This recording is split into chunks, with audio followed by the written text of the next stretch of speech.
جابر رضی اللہ عنہ ارشاد فرماتے ہیں کہ ہم رسول اللہ صلی اللہ علیہ وسلم کے ساتھ چلے، یہاں تک کہ ہم ایک وسیع وادی میں اترے،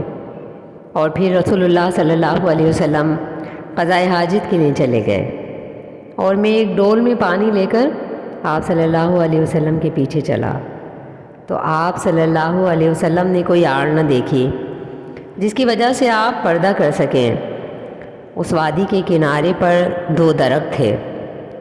رسول اللہ صلی اللہ علیہ وسلم ان دونوں درختوں میں سے ایک درخت کی طرف گئے اور اس درخت کی شاخوں میں سے ایک شاخ پکڑی اور فرمایا، اللہ کے حکم سے میری تابع ہو جا۔ تو وہ شاخ آپ صلی اللہ علیہ وسلم کے تابع ہو گئی، جس طرح کہ وہ اونٹ اپنے کھینچنے والے کے تابع ہو جاتا ہے جس کی گلے میں نکیل پڑی ہوئی ہو۔ پھر آپ صلی اللہ علیہ وسلم دوسرے درخت کی طرف آئے اور اس کی شاخوں میں سے ایک شاخ کو پکڑ کر فرمایا، اللہ کے حکم سے میری تابع ہو جا۔ تو وہ شاخ بھی اسی طرح آپ کے تابع ہو گئی، یہاں تک کہ جب آپ صلی اللہ علیہ وسلم دونوں درختوں کے درمیان میں ہوئے تو دونوں کو ملا کر فرمایا، تم دونوں اللہ کے حکم سے آپس میں ایک دوسرے سے جڑ جاؤ۔ تو وہ دونوں جڑ گئے۔ جابر رضی اللہ عنہ فرماتے ہیں کہ میں اس ڈر سے نکلا کہ کہیں رسول اللہ صلی اللہ علیہ وسلم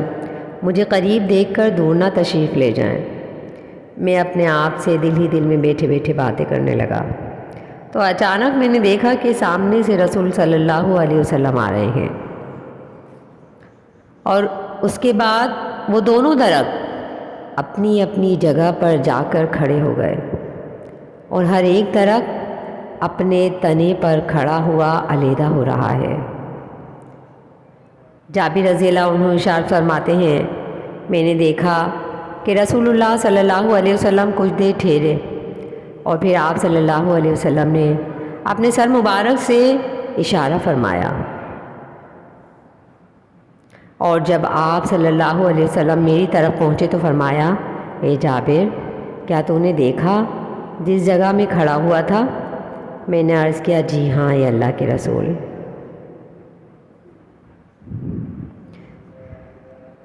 یہ روایت اور آگے مزید بیان کی جائے گی انشاءاللہ۔ یہ روایت کا بہت تھوڑا سا ٹکڑا ہے جس میں یہ بتایا گیا کہ نبی صلی اللہ علیہ وسلم کے حکم سے درخت بھی اپنی جگہ سے دوسری جگہ پر منتقل ہو گئے، اور یہ نبی صلی اللہ علیہ وسلم کا ایک معجزہ تھا۔ یہ روایت طویل ہے، کتاب تحفۃ المنیم شرح مسلم جلد 8 کتاب الزہد والرقاق کے اندر اس کو مزید انشاءاللہ اگلی قسط میں بیان کیا جائے گا۔